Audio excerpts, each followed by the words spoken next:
Roberto Zúñiga del Circuito 84, bienvenido a Caras Nuevas. Qué gusto tenerte aquí con nosotros.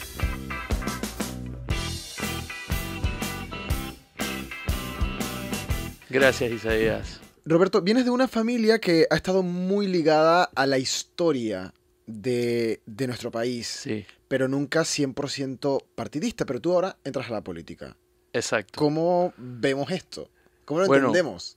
digo, desde temprana edad, yo me acuerdo, y siempre lo digo, cada fiesta de Día de la Madre, cumpleaños de mis abuelos, cumpleaños de un tío, eso eran como clases de historia, porque recordaban desde la época por la lucha a favor de la soberanía de nuestro país, la independencia, la separación de Panamá con Colombia y luego la era más oscura de nuestra historia republicana durante la dictadura militar de los 21 años que sufrimos. Pero todo eso era como que algo que me llamaba mucho la atención, ¿no?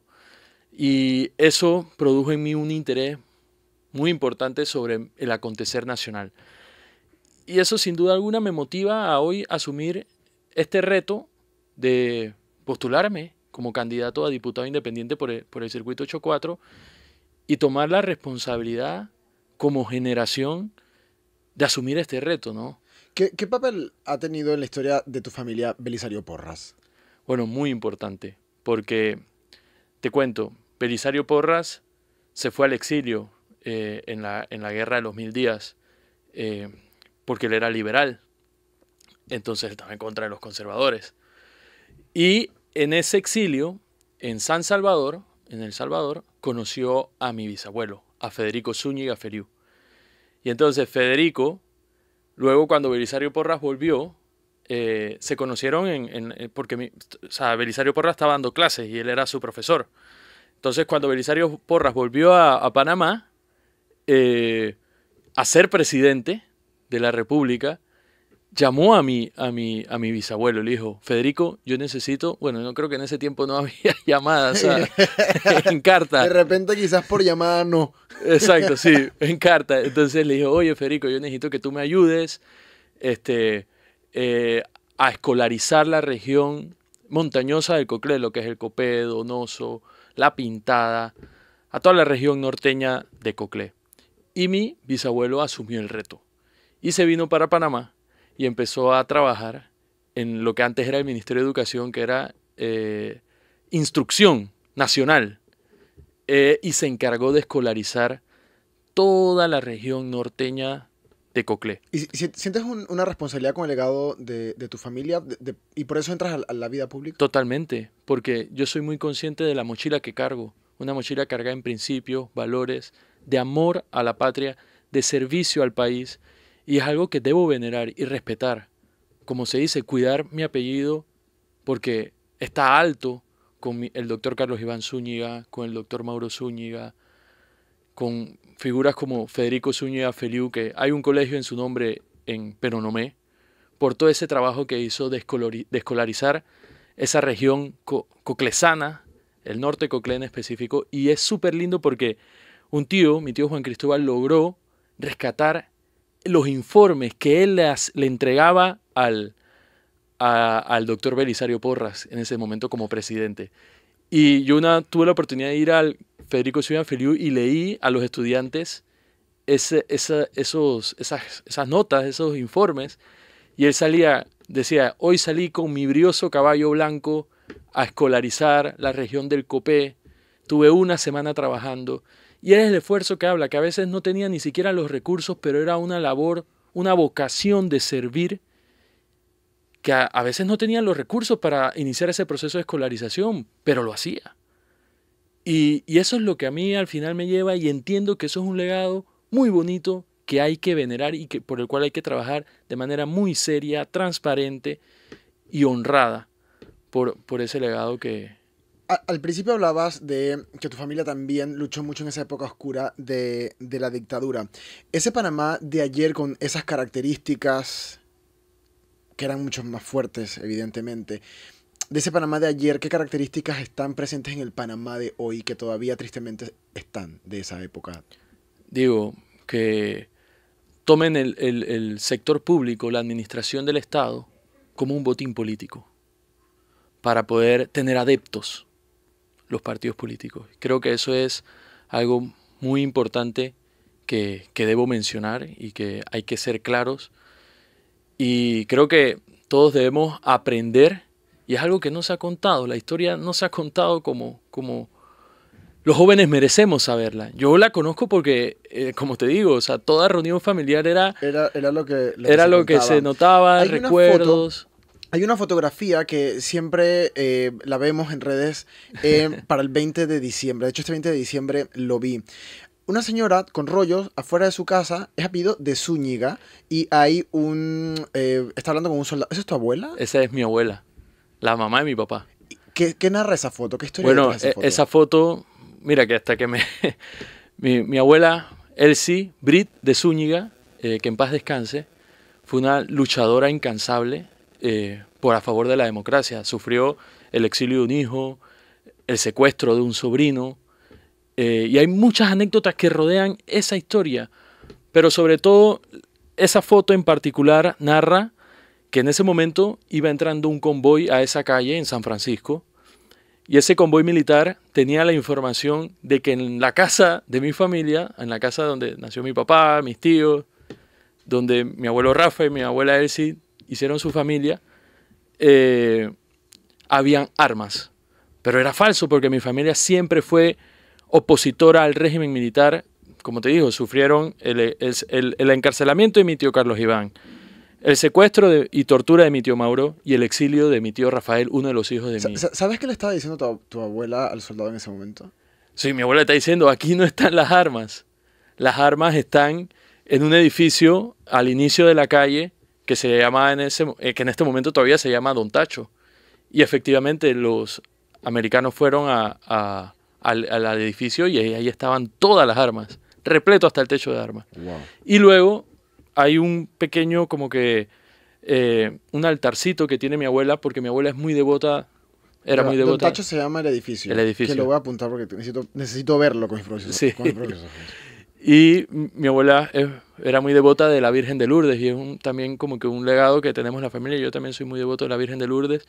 Y ahí el soldado le dijo, ¿qué era eso? Entonces mi abuela dice, eso es la Virgen de Lourdes. Y él también era de origen puertorriqueño, le dijo, yo también soy devoto de la Virgen de Lourdes. Entonces ya ahí como claro, que... por eso es que en la foto se ve una conversación que tú dices, oye, ahí no hay tensión, allí como... Pero en luego ese la posición momento, en la que está el soldado, que está sentado sí, en la acera, ella y se ve que hay un soldado atrás. Exacto. Pero ella no le importó, pues era muy valiente. Cuando a mi tío Rafael lo exilaron, o sea, mi familia sufrió muchas amenazas. Yo me acuerdo que mi padrino Raúl me cuenta que una vez iba en la Federico Boyd y lo interceptaron. Se bajaron dos personas del servicio de inteligencia, le dijeron, mañana llega tu hermano del exilio, mañana llega y le metemos un tiro en la cabeza. Exacto. Entonces son cosas, son vivencias, son muchas anécdotas. Obviamente eso no pasó, pero son muchas anécdotas que al final a uno le dicen, aquí hay un legado, tengo que seguir trabajando, respetar ese legado, tengo una responsabilidad de trabajar por mi país. Claro, y entre esas responsabilidades que tienes, hay varias ideas que tienes, y entre ellas es despolitizar las federaciones deportivas y crear una legislación que permita, o más bien que permita, no, que les obligue a rendir cuentas. Sí. ¿Por qué crees que no se ha hecho algo así hasta ahora?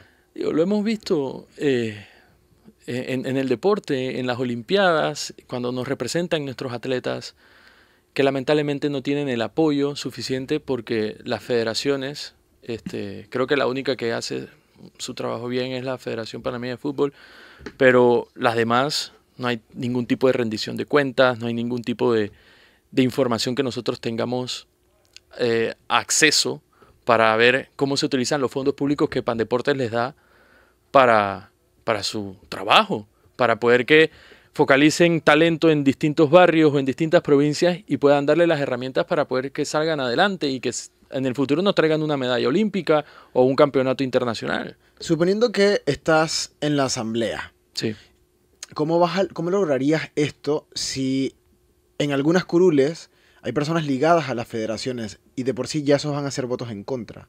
Sí, totalmente. No es muy idealista tener... Es idealista, pero creo que hay que dar el paso hacia adelante. Y tenemos que darlo firme. No sé si sabes, pero Juan Diego Vázquez presentó la modificación del reglamento interno de la Asamblea. Es algo necesario. Pero estoy seguro que cuando nosotros... No se ha logrado, pero estoy seguro que cuando nosotros lleguemos ya va a ser más fácil presentarlo. Y estoy seguro que cuando nosotros estemos en la Asamblea se va a lograr modificar el reglamento interno de la Asamblea. Pero eso ha sido un trabajo de Juan Diego Vázquez, que él ha sembrado esa semilla, que ha puesto ese tema en agenda, que se discuta, que entren en los medios de comunicación, que lo sepa la gente. Hoy la gente lo sabe. Ahora va a ser más fácil presentarlo. Creo que los grandes cambios inician con una idea. Y esa idea es esta. Pero esa idea tenemos que darle esa semilla. Tenemos que darle cariño, tenemos que echarle su agua, su abono. Y así poco a poco va a ir creciendo y esa idea va a hacerse tan fuerte que va a poder ser aprobada. Luego en algún momento, tal vez no sea en mi quinquenio, tal vez sea en el próximo, pero hay que iniciar.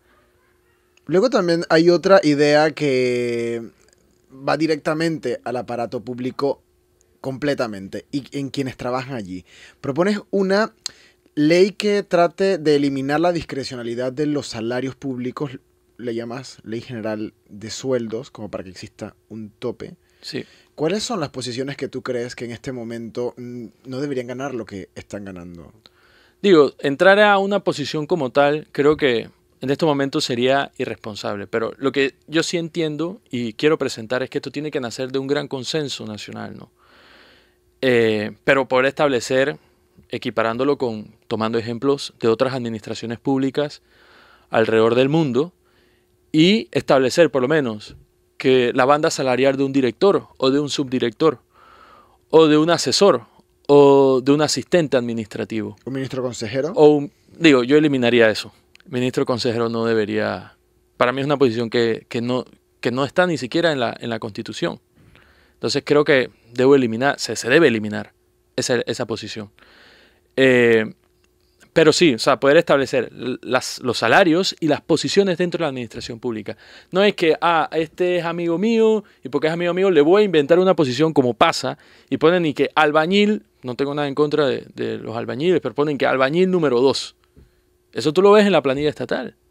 O pones... y luego está ejerciendo incluso otras funciones. Está ejerciendo otras funciones. ¿No? Exactamente. Entonces hay una gran discrecionalidad, hay una arbitrariedad en esos conceptos. Entonces eso es una deuda que se le tiene al país. En las responsabilidades de los diputados, en el numeral 2 de la Constitución, dice que la responsabilidad de los diputados es poder expedir la Ley General de Sueldos. La última reforma fue en el 2004. El próximo año se cumplen 20 años y todavía no se ha avanzado en esto. Entonces esto es un tema importante que tiene que entrar en debate, que tiene que entrar en la agenda pública, que tiene que empezar a tratarse para poder estructurar nuestro Estado. Ahora estamos sufriendo las consecuencias de un gran desorden que tiene el Estado. Los servicios básicos son deficientes totalmente. Entonces, ¿cómo hacemos para arreglarlos? Crear ley general del turismo. ¿Cómo crees que puede ayudar crear la ley general del turismo? Ya se creó, esto te lo pongo de esta manera, sí. Se creó la ley general de cultura, pero las voces en contra de los avances que se han podido tener en materia cultural son mayores que aquellas que le dan el favor. ¿Cómo una ley general de turismo puede ayudar al turismo que viene con semejante arrastre? Claro. Y ser una buena propuesta. ¿Por qué la defiendes? Digo, la defiendo porque me he sentado con actores de esta industria tan importante para nuestro país. Nuestro país lo tiene todo. 2 océanos, montaña, playas, un ecosistema hermoso, una flora, una fauna espectacular. Y creo que no se ha aprovechado de tal manera, ¿no? Pero todo radica en la falta de voluntad política para poder impulsar los cambios que merece nuestro turismo. Hay muchas cosas que hay que generar, hay que integrar también a la población en una propuesta como esta, de poder que conozcan cuáles son las virtudes que tienen ese sector poblacional que puede impulsar, por ejemplo, como Panamá Viejo. Panamá Viejo tiene un monumento histórico, pero el barrio de Panamá Viejo tiene un valor añadido de gran riqueza cultural, gastronómica, que hay que saber explotarla. Y esas son cosas que atraen al turista. Pero con lo que tenemos no se puede ya hacer a través de la fiscalización en lugar de crear una ley adicional. No, claro que hay que fiscalizar. Y adicional, hay muchas leyes que hay que eliminar, que están de más. Pero creo que... ¿Puedes nombrar alguna? O sea, la tienes por lo menos así como, mira esta, ¿no? Digo, Está mucho papel. sí, hay muchas que son mucho papel, por lo menos yo eliminaría dentro del el presupuesto general de la nación, cada ley queda estable, pues queda, por decirlo, aplicable. La ley de presupuesto de no sé cuánto, de 1900 no sé cuánto, todavía es vigente, no se ha derogado. Entonces son leyes como esas que hay que derogar porque todavía hay artículos de esa ley de 1900 no sé cuánto que se están que se están aplicando. aplicando. Bueno, para todas esas leyes que propones, es mucho lo que tienes que ver y trabajar dentro de la asamblea si logras llegar a la asamblea y que te encontrarás con situaciones completamente tensas y difíciles como las que te propongo que experimentas ahora, metiendo tu mano aquí en esta urna de cristal donde se encuentran 3 situaciones que hemos creado basadas en situaciones reales y queremos ver cómo puedes enfrentarte en un momento como este, ¿no? Que Claro. cuando estás en la asamblea te va a tocar un día sí y otro también.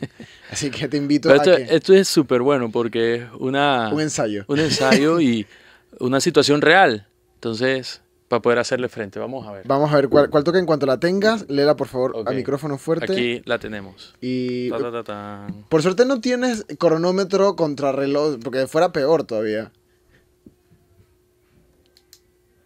Este silencio. Ok. En la Asamblea se debate la aprobación de un proyecto de ley que regula el uso de la marihuana con fines recreativos. Tu voto es el decisivo. ¿Estás a favor o en contra? En contra. ¿Por qué estás en contra? Porque no tenemos los recursos ni la estructura alrededor de un sistema que pueda ayudar a las personas a que, si van a usar esto de manera recreativa, tengan tal vez algún tipo de docencia o algún tipo de control con respecto a la utilización, centros de atención. Creo que en Portugal, no sé si sabes, pero Portugal tiene la mayoría de las drogas o sea, despenalizadas. Pero alrededor de eso hay un sistema estructurado de centros de atención al ciudadano para que sepan utilizar, o sea, no que vengan sobredosis y ese tipo de cosas. Y creo que todavía Panamá no está preparado para eso. ¿Y qué piensas de esa aprobación que se hizo para el uso medicinal? Me parece. Que luego también tuvo una discusión muy tensa por definir quién se iba a encargar o qué límites iban a tener. Sí, pero ahí sí estoy de acuerdo porque es para personas que sufren algún tipo de enfermedad que las afecta y en este caso el cannabis de uso medicinal sí puede suplir las necesidades porque va a estar de cierto modo controlado. ¿Y qué dices de ese punto de muchos especialistas aseguran que, claro, despenalizándolo es una forma de combatir el crimen organizado? ¿Estás de acuerdo con ese planteamiento? En cierto modo creo que tiene que ser un tema regional porque vamos a decir, si se despenaliza aquí, pero los países de la región todavía lo tienen controlado, por decirlo de alguna manera, va a seguir habiendo ese tráfico, ¿no? Entonces, no es un tema creo que va más allá regional, que tiene que Tiene ver que con ser regional. Vamos a con hacer el tráfico. una ronda por palabras rápidas. Los primeros que se te viene a la mente, por favor, me lo cuentas. Cruzada Civilista. Lucha. Ministerio de Comercio e Industrias. Traidores a la patria. Reglamento Interno de la Asamblea. Objetivo. Federación Panameña de Béisbol. Clientelismo. Manuel Antonio Noriega. Dictador. Movimiento Otro Camino.